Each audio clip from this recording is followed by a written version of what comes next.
Okay, so good day everyone. Today I will discuss to you the NSTP law. So in NSTP law, there are different or various sections that to be discussed. So first, let us discuss the section 1, which is the short title. So in this section, this act shall be known as the National Service Training Program or the NSTP Act of 2001. So next, we have the section 2.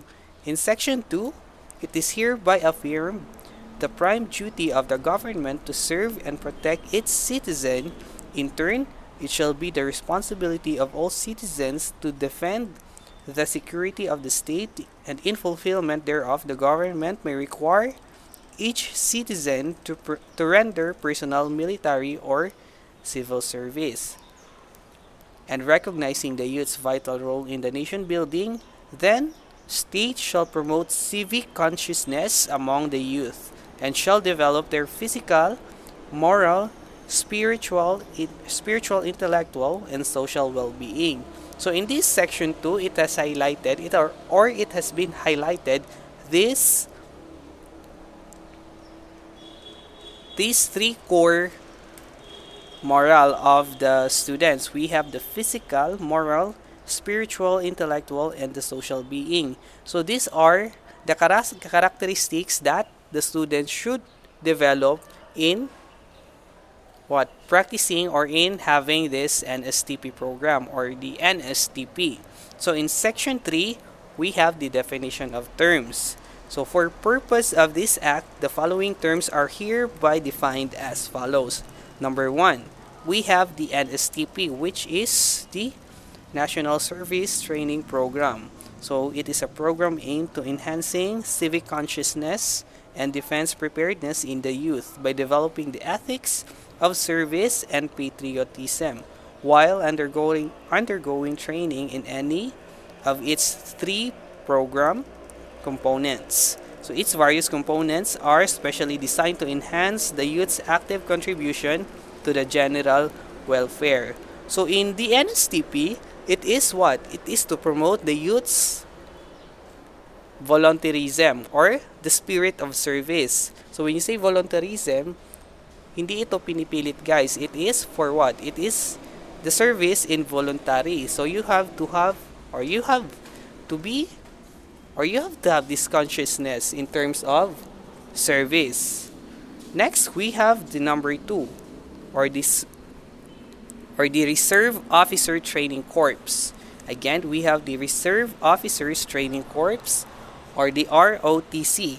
So it is program institutionalized under Section 38 and 39 of Republic Act number 7077, designed to provide military training to tertiary level students in order to motivate, train, organize, and mobilize them for national defense preparedness. So ang ROTC naman is the service in terms of military service or voluntarism in terms of what?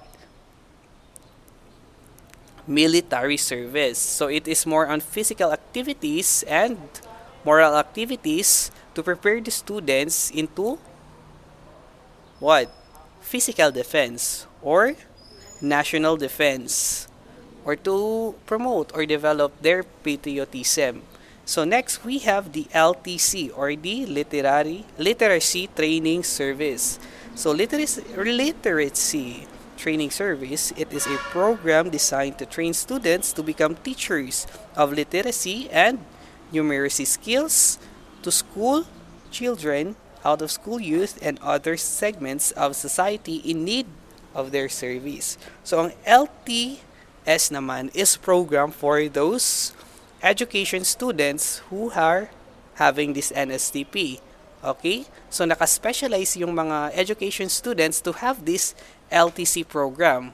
It is to what? To train the students or education students to have service in terms of teaching or educating the students, especially the out of school youth. Next, we have the number 4 or the Civic Welfare Training Service or the CWATS, as we all know. CWATS from the others, CWATS from the others or to the others.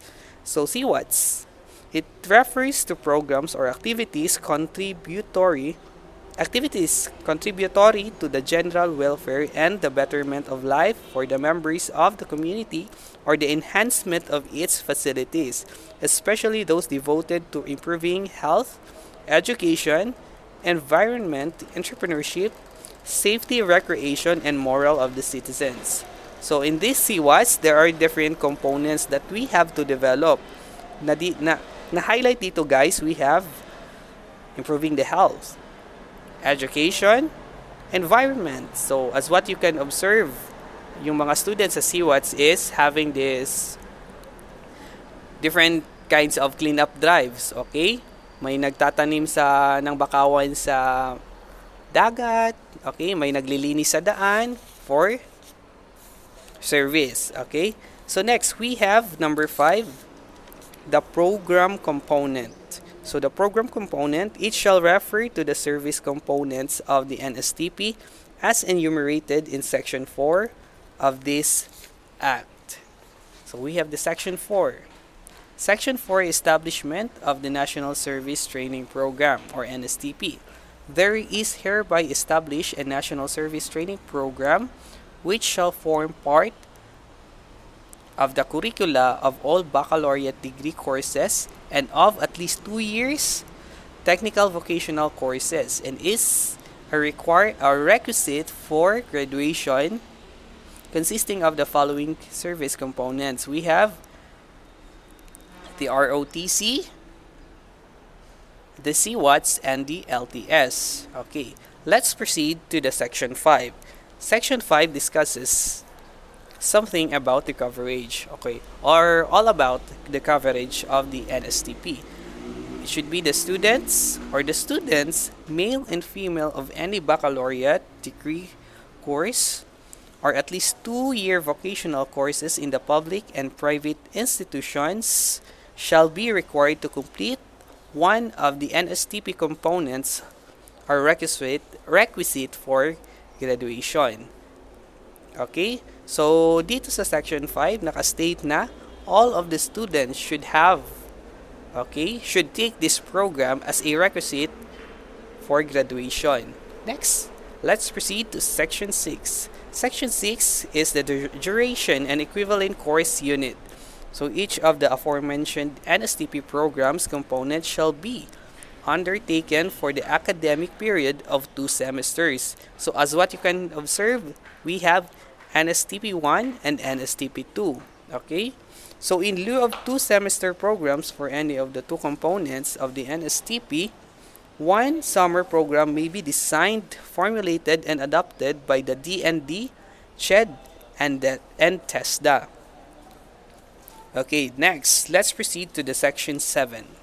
Section 7, NSTP offering in the higher and technical educational institutions. So all higher and technical vocational institutions, public and private, must offer at least one of the program components, provided the state universities and colleges shall offer the ROTC components and at least one of the other components as provided herein.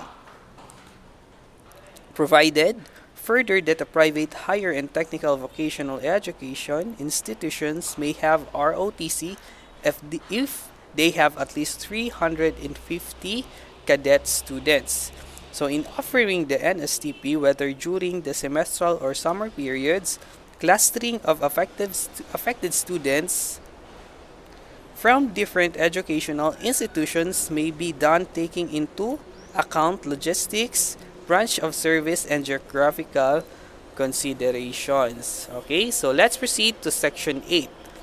Fees and incentives. Again, section 8 is all about the fees and incentives. So higher and technical vocational institutions shall not collect any fee for any of the NSTP components except basic tuition fees, which shall not be more than 50% of what is currently charged by schools per unit.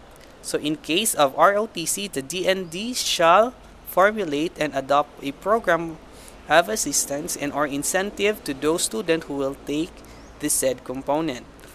The school the school authorities concerned, CHED and TESDA, shall ensure the group insurance for health and accidents shall be provided for all the students enrolled in any of the NSTP components. So when you say fees and incentives, the school should not have, or yung school is what? Hindi dapat maniningil ang school kung anumang babayarin tungkol sa NSTP. Okay? So NSTP, so when you say fees and incentives, okay, for example, we do have an activity about feeding and community, or a community. Okay? So with that, the students should not pay the amounts of what? The accounts to be paid in terms of having those feeding for the community. So, sa ingana guys, we can have what? Sponsorship from the government, so that sila ang provide sa ato og finances rather to have this kind of feeding activity. Okay, so next we have the section 9. Section 9 is for the scholarship. Section 9, there is hereby created a special scholarship program for qualified students taking NSTP, which shall be administered by CHED and TESDA. Funds for this purpose shall be included in the annual regular appropriations of CHED and TESDA. So for this matter, the section 9 is for consultations. Okay? This is for your consultation, or kayo na yung magko-consult sa CHED and TESDA for this following scholarship that they offer. Okay? With the students sa NSTP.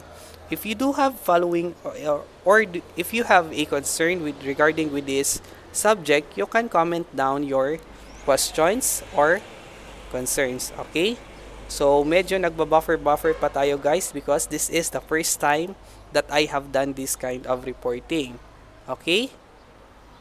So please bear with the recording and sa mga buffers and loadings, sa mga wrong grammar. Okay?